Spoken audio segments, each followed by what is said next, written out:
Hello guys, and welcome to another profile tree video. So in today's video we're going to be taking a look at what are logotypes. So without further ado, we're going to go ahead and get started. So just before we get started with the video, let's just get a detailed explanation on what a logotype is. Logotypes, often referred to as word marks, are a type of logo design that primarily consists of the company's name or a specific word presented in a distinctive and customized font or typographic style. So if you take a look at our one's profile tree, but of course with the design, you can see that the logo there at the background, along with the capitalized bold in writing profile tree. So in logotypes, the typography itself becomes the central and recognizable brand element, and there may be little to no accompanying symbols or graphical elements. So what we'll do is we'll take a look at some of the key characteristics of the logotypes. So we'll take a look in detail for each of the key characteristics. Starting off with our first one, which is typography focus. Logotypes emphasize the visual style and arrangement of letters, characters, and words. The design of the typeface or font is crucial to creating a unique and memorable brand image.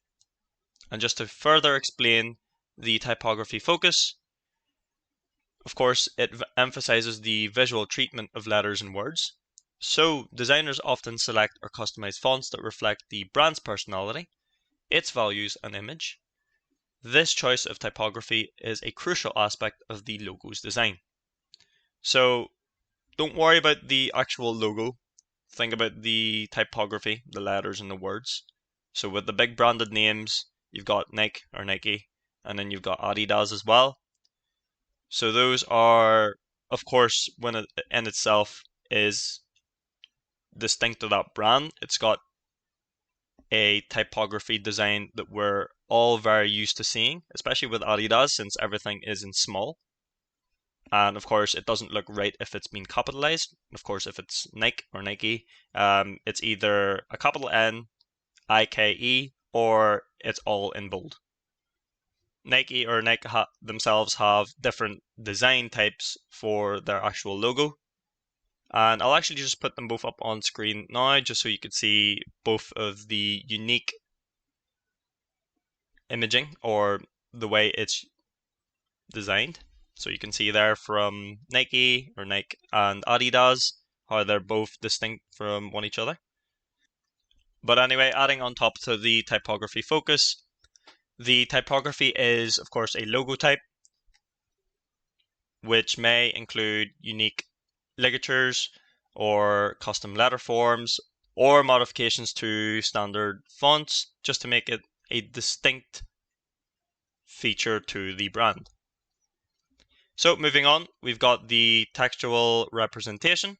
So logotypes use words or the company's name as a primary means of identification. This approach is particularly effective when the name is short, distinct, or carries a strong brand recognition.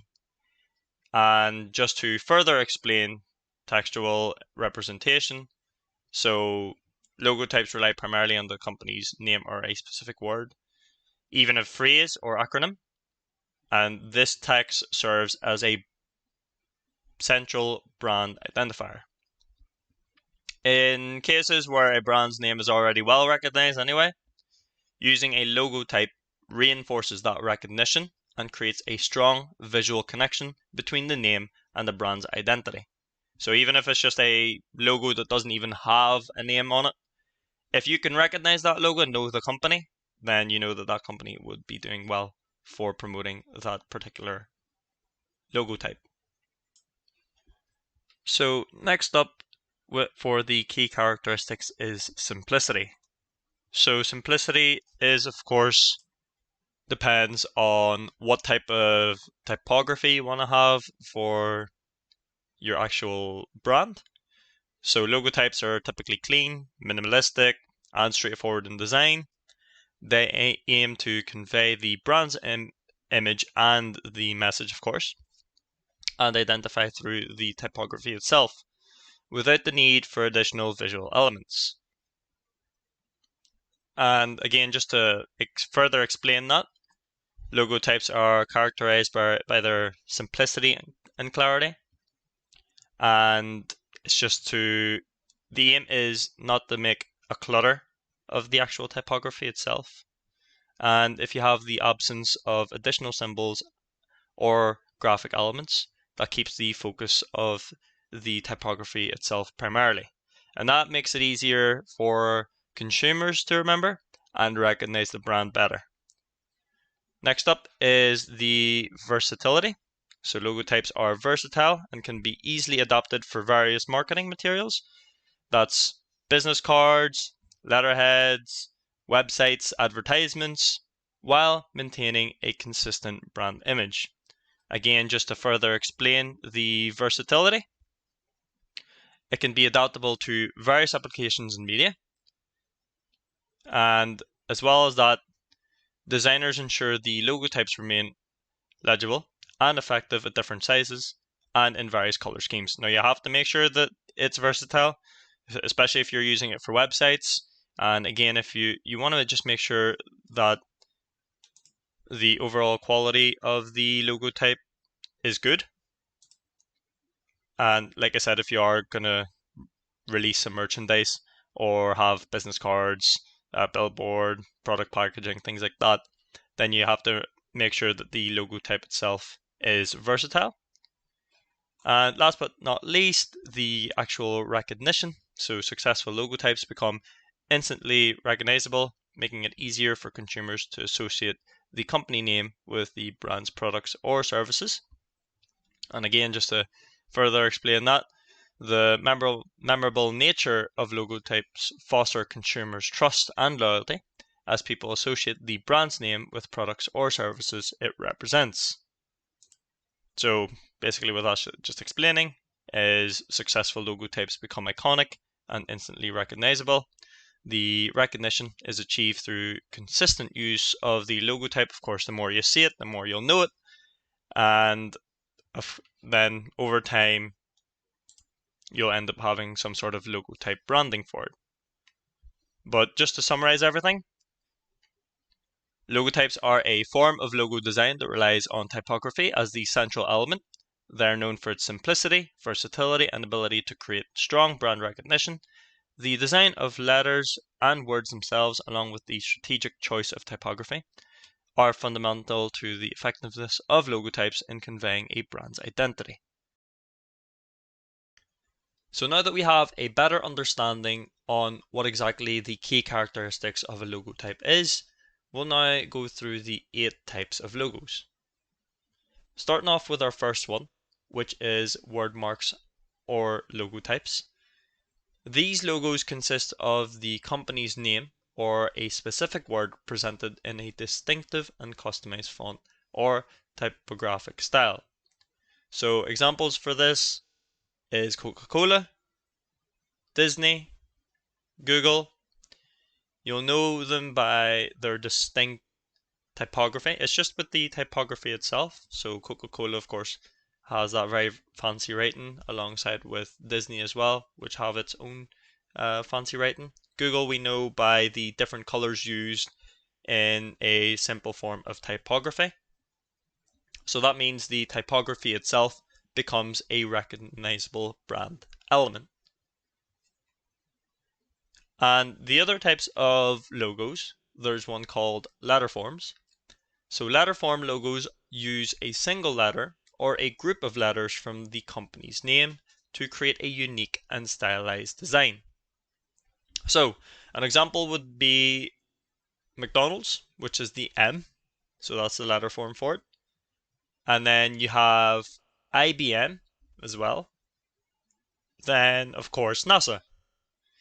So they're all basically, it is a term within an acronym, but these logos focus on the artistic representation of letters. So, of course, we all know, just to further explain the McDonald's one, the big M logo, of course, the way it's styled as well, or stylized. And, of course, we all know the NASA one, and then the way it's got a blue background, and of course in bold it's NASA. And then with the way IBM is created as well, again, capitalize IBM, and the way you've got the dashes that cut up the actual letter form itself. But anyway, moving on. Another type of logo is letter marks or monogram logos. So these logos use the initials or acronyms of a company's name to create a visually appealing and concise emblem. So again, using IBM, which is actually an acronym for International Business Machines, and you have one like HBO, which is Home Box Office, and CNN, which is the cable news network, and of course for the UK it's BBC, and then they have their own specific letter marks or monogram logos. Next one up is the logo symbols, brand marks or pictorial marks. Logo symbols are iconic images or symbols that represent a brand without the use of text. So these examples include the Apple logo, or the Nike swoosh, or even the Twitter's bird icon, which is now known actually as X. So you'll now recognize that big X logo instead.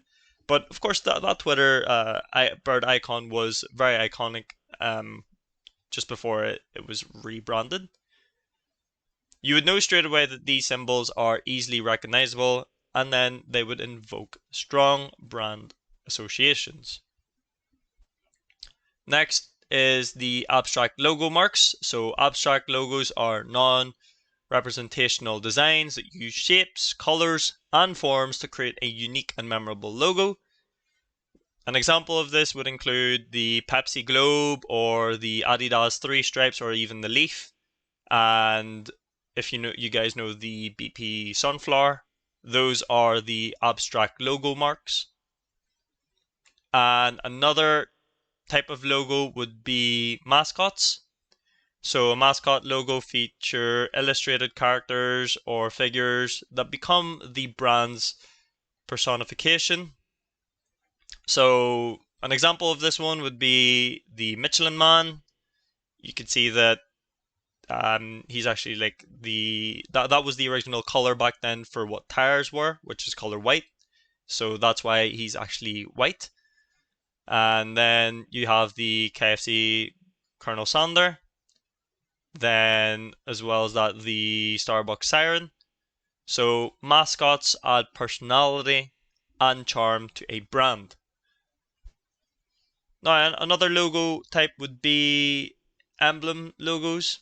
So emblem logos combine a word mark or lettering with a symbol within a unified shape or emblematic structure. So an example of that would be like a Harley Davidson, Starbucks, which is the earlier version of the Starbucks logo or emblem, and UPS or Royal Mail.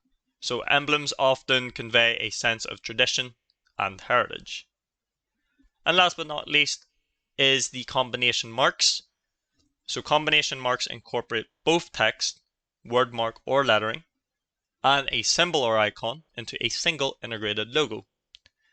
Now, an example for this would be Burger King, FedEx, Doritos. These logos offer the flexibility of using the full name or symbol alone. So, what can we learn from this? Each type of logo has its unique characteristics and strengths, and businesses choose the one that best aligns with their brand identity, message, and of course the target audience. So effective logo design is essential for creating a memorable and recognizable brand in the competitive market. So if you are looking to create a logo type like the ones that we've talked through, and of course if you're looking to do some typography work as well, there are several different platforms or software that you can use in order to create a logo. So this is our first one here, which is the Wix Logo Maker. Now it is completely free. You can use it for a brand. So we'll go ahead and get started. So go ahead and select the Get My Logo. This is particularly great for anyone who's wanting to do a starter up business. So I've actually created one previously here, which is called Profile Tree, and gives you an insight on what the brand website can be as well. So they provide a website as well as the logo. Bear in mind, of course, you will have to pay a subscription fee or a monthly fee for running a website on Wix. You could see that's how the website will look. It even gives you some brand ideas as well. So the business cards, any merchandise that you may have, like t-shirts, mugs, and of course that's the branded business card ideas. In particular, if you do want to create a logo for it, it's easy enough. You could just select for the create logo. It'll give you, if you just select on create new brand. So let's just do one here. We'll just do Connolly Cove. See if, okay. So we need to state what business we have. We'll just say content marketing. Okay. And it'll give you a couple of ideas for what you want in terms of your logo. So you want it to be dynamic, fun, tacky. Well, let's just remove tacky. Maybe modern and fresh. And now we're going to name the actual logo itself. So Conley Cove. So that's the typography part. So tagline, we'll just leave it for now. So that'll just do its thing. That'll create a logo based on the answers that you gave for its questions. So here's a couple of options. So you can see how there is a logo or emblem along with the typography in the bottom, and that occurs for each one. So if you're not too fussed with the logos that they provide, you can simply just select and see other icons, and then we could just go for something a little bit more to do with exploration. We'll just type in world. Maybe countries, country.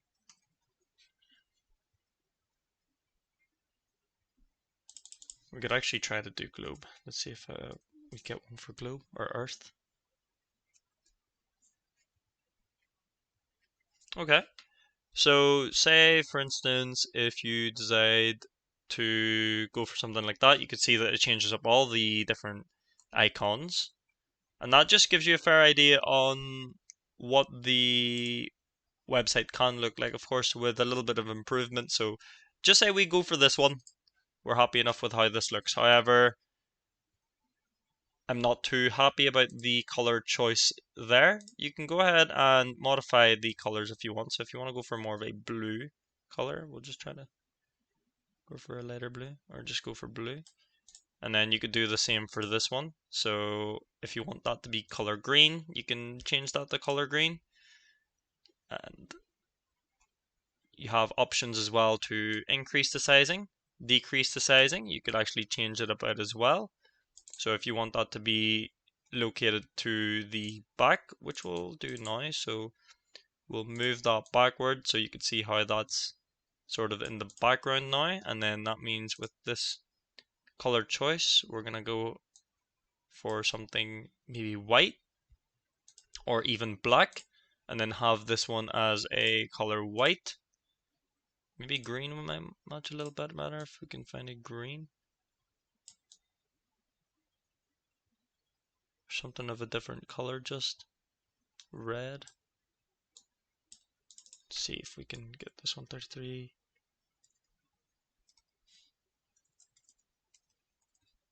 Okay, so that's our color there. So that is more or less just how we can create the logo. Of course, with the text itself, it's giving us a couple of suggested fonts. So we can have universal, and we can add more text in. So if we wanted a subheading to or a subtitle for the logo, we can do so. If we want to modify this one, you can see the font is XR. We can change that font if we want to, so we can have it a little bit more different. So we'll just probably stick to the one that we had. If you do make any mistakes, you could just select the undo button on the top, and then that'll just bring you back to where you want to be. We'll actually see if we can make this a little bit bold. I think that is the... Okay, that's actually okay as is. We can outline as well if we have an outline width. We could change that to color white or have it as green. I would normally steer away from this just because it depends on, of course, the design of the logo. I'm particularly happy with this. Again, you can add more images if you want. You can add more background to it and some shapes, symbols. But we're going to go ahead and click on next. So it's going to give you a preview of what your website can look like. Of course, we have Conley Cove there with the logo in the background. We can have a basic website or a landing page, as you can see. And of course, you would have to cater this to your needs. So modify it how you wish to modify it. And this all depends really if you want the website with the logo. If you're just looking at the logo, you could just select I just need the logo. Gives you a couple of options there for a paid for plan, and if you want to just get the logo for free, you can actually just try out the free sample. Now, bear in mind the quality won't be as great if you do pay for it. If you do pay for the advanced, you get full commercial usage rights, standard logo files, resizable logo files, and we have social media logo files as well. So that's within the versatility part, where the Logotype retains its core design, even for mobile view, tablet view, or desktop view. You just want to make sure that it's resizable and that you still have your standard logo files. I would recommend to just always go for the advanced if you do pick the actual Wix logo maker. Now, in terms of that, if you are happy enough, as I said, just go ahead and select download. You'll get the full usage rights and you can use that logo. Now, there are several different platforms that you can create a logo on, and this is another one called Figma. So Figma is another great platform or software tool to use in order to create a logo type for a website. You can create your typography or a textual representation or just a brand logo that can be easily recognizable. In terms of this one, we have LLA, which stands for Luxury, Leisure and Affluence. You can see what's been done with this particular logo and design. So L, L, and then this little square box is a representation of an A. Now it's meant to give off a luxury type feel for this website, of course with the luxury, leisure and affluence. And there are several different designs to typography or logo types, one being logotype, one being the emblem, and one being the actual typography itself. So you could choose either one depending on what you want to brand your logo. So these were the other two that I would recommend, which is the Wix Logo Maker and Figma, if you want to be a little bit more precise and give more time towards a logo. Then of course Figma would be the one for you. If you want to just have a quick and easy one, then Wix would be the one for you. And I'm sure there are several different logo makers out there, so please do feel free to check them out. So guys, that pretty much reaches the end of the video for what are logo types. Hopefully this video has helped give you a better understanding on the different types of logos and logo types. If you enjoyed the video, let us know in the comment section below. We'd like to know what you think. But other than that, I'll see you guys for the next video. Thank you very much for watching.